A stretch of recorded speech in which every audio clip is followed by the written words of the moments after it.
안녕하세요. 제주도 이주 컨설팅 전문 가은부동산 대표 최재현입니다. 오늘의 주제는요. 제주도 부동산이 절대 식지 않는 이유, 그 이유에 대해서 객관적인 지표를 말씀을 드리도록 하겠습니다. 많은 분들에게 이 역시 질문을 받습니다. 제주도 부동산 왜 이렇게 육지와는 다르게 부동산 경기가 완전히 꽁꽁 얼어붙어 있음에도 불구하고 자꾸만 내려오려는 것일까? 이 질문은요. 시청자 여러분 뿐만 아니라요. 저에게도 굉장한 궁금증이었습니다. 제주도 부동산 왜 열기가 식지 않지?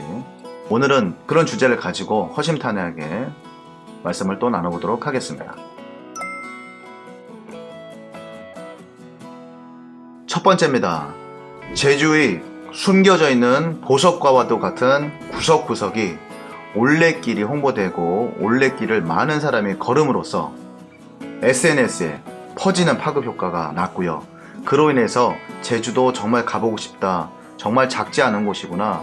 우리가 생각하는 그냥 단순한 중문 관광단지, 성산일출봉, 삼방산이 아닌 구석구석 여유로움과 아름다움과 제주인의 소박함에 담겨져 있는 보물섬이구나. 이런 의식이 퍼져나가기 시작하면서 제주도의 지가가 상승했다고 저는 생각을 합니다. 두 번째입니다. 저가 항공과 선박, 그러니까 여객선이죠. 여객선의 증선도 한몫을 했다고 봅니다. 첫 번째 이유와 연결되는 부분이겠죠. 올레길이 많이 홍보가 되면서 제주의 속살이 드러나게 되죠. 그러다 보니 사람들이 많이 제주를 찾게 됐고 그 수요에 맞춰서 많은 사람들이 부담 없이 제주를 오갈 수 있도록 저가 항공들이 생기게 됐고요. 또한 백길을 열어주는 여객선이 노선이 점점 늘어남으로써 누구나 손쉽게 내 차를 가지고 제주도의 구석구석을 꼼꼼히 볼 수 있는 그런 배편이 증설이 됩니다. 이런 요인들로 인해서 제주도의 부동산이 식지 않는다고 그렇게 생각을 합니다. 사담을 말씀을 드리자면요. 제가 들어와서 처음에 부동산을 할 때 고객의 대부분이요. 목포분이나 또는 부산분들이 많았습니다. 바다를 바로 접하고 있는데 바다가 또 좋을까? 이런 의문을 한번 해봤습니다. 하지만 그분들과 많이 대화를 나눠보니까요. 어렸을 때 바다를 보고 어렸을 때 바다에서 생활했던 사람이 나이가 먹고 육지나 또는 뭐 기타 외국에서 생활하시다가도 다시 그 고향과 같은 푸근한 바다가 생각이 난답니다. 근데 목포나 부산은 워낙에 이미 발전이 되어 있기 때문에 예전에 같은 그런 한가로움이 없기 때문에 제주도를 선택했다. 이런 말씀을 많이 듣곤 합니다. 세 번째입니다. 제주도 공시지가의 상승률은요 27.7%고요. 전국의 약 2배에 해당됩니다.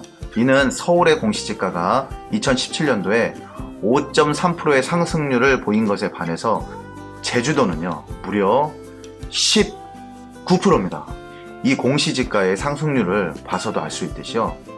그만큼 제주도의 토지 가격은 급상승했다는 것을 객관적으로 보이는 자료라고 생각합니다.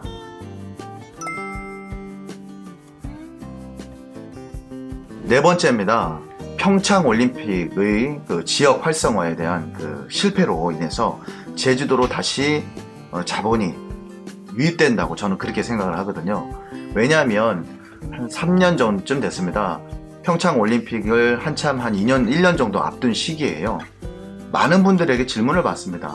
전화로 직접 방문을 하셔서 이 돈이면 제주도 땅값 너무 비싸다. 이 돈이면 강원도 평창, 원주 뭐 이런 곳에 그거에 한 10배는 되는 땅을 훨씬 투자 값어치 있게 투자할 수 있는 것 같다. 맞습니다. 많은 평수를 보유할수록 지가가 상승됐을 때 그거에 대한 제곱의 그 상승 효과가 있습니다. 그때까지만 해도 저도 그랬습니다. 그래 KTX도 바로 연결이 되고 그분들의 말씀처럼 그쪽에 투자를 하는 것이 현명할 수도 있겠네 이런 생각을 아주 잠깐 했습니다. 하지만 여러분들도 잘 알고 계시듯이요. 평창올림픽 이후 지역 활성화가 100% 실패했다고 볼 수는 없지만 그래도 대부분 생각보다는 기대에 못 미친 것이 사실입니다. 이 자본이 그래도 제주만한 것이 없구나. 1년 내내 주말에는 비행기표가 없는 제주도 밖에 없구나. 이렇게 생각을 고쳐 먹으신 것 같습니다. 그래서 그쪽으로 유입되었던 또는 그쪽으로 유입을 하려고 고민만 하던 분이 이제는 확신을 가지고 제주도에 투자를 하는 그런 실정입니다. 뭐 평창올림픽과 비교를 해드렸지만요. 제주도는 그 외에 꾸준한 개발 호재들이 많았습니다. 예를 들면 2009년부터 영어 교육 도시가 굉장히 활성화됐고요. 제2공항 선정이 됨으로써 지난번 영상에 신공항 된다 안 된다 이런 주제로 설명을 드렸듯이요. 신공항 개발 계획은요 이미 계획 단계가 수립이 되고 있는 실정입니다. 그 외에도요 제주도는 국토교통부가 직접 계획을 하고 실행하는 국가계획이 많이 있습니다. 제주도를 삥둘러 큰 항만이 여러 개가 있는데요. 그 항만공원 계획이라든가 신화역사공원 또는 지금 녹지그룹과 많은 문제가 있죠. 헬스케어 타운 여러 가지 국가가 추진하고 뒷받침해주는 사업들이 계속적으로 추진되고 있습니다. 이런 것들이 개발 호재로 이어지기 때문에 제주도 부동산 식지 않는 이유가 되겠습니다. 다섯 번째입니다. 2010년부터 투자이민 제도를 실시한 제주도는요. 그 이후로 꾸준하게 외국인의 유입이 늘어납니다. 그리고 외국인이 땅을 매입하는 그 퍼센티지가 굉장히 올라가는데요. 2010년부터 시작되었던 투자이민 제도는요. 그 시점서부터 부동산도 같이 상승을 하게 됩니다. 한마디로 중국 자본이 국제화 도시인 제주도에 자본을 투입하기 시작했다. 이렇게 말씀을 드릴 수가 있는데요. 이로 인해서 제주도 전체의 거래에 대한 그 퍼센트가 외국인 중에서는 중국인이 42.6%를 차지할 정도로 상당한 비중을 차지합니다. 종합해보면 중국 사람들이 또는 중국 자본이 제주도의 미래를 보고 이 청정한 제주도의 미래를 보고 투자하기 시작하면서부터 제주도의 집가 상승률은 동반 급상승을 한다는 이야기입니다. 제주도 집가가 상승되면서 여러 가지 악재도 많습니다.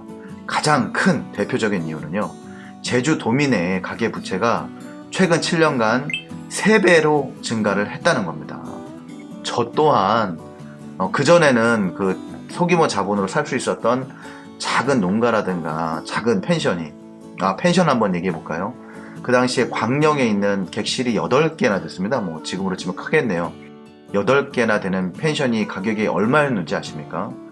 2억 8천이었습니다. 물론 경량철골적이긴 했지만 경관이 아주 수려하지 않았지만 그래도 그 당시에는 그냥 내가 한번 해볼 만한 소자본을 해볼 만한 곳이 있었습니다. 하지만 지금은 가계부채를 떠안지 않으면 담보대출을 하지 않으면 펜션, 카페, 음식점 엄두도 낼 수 없는 그런 제주도 부동산 현재 상황이 왔습니다. 이 상황을 직시하시고 입도를 준비하시는 여러분들께 저의 분석이라든가 아니면 사담이 조금이나마 참고가 됐으면 하는 바람으로 이번 방송을 마치도록 하겠습니다.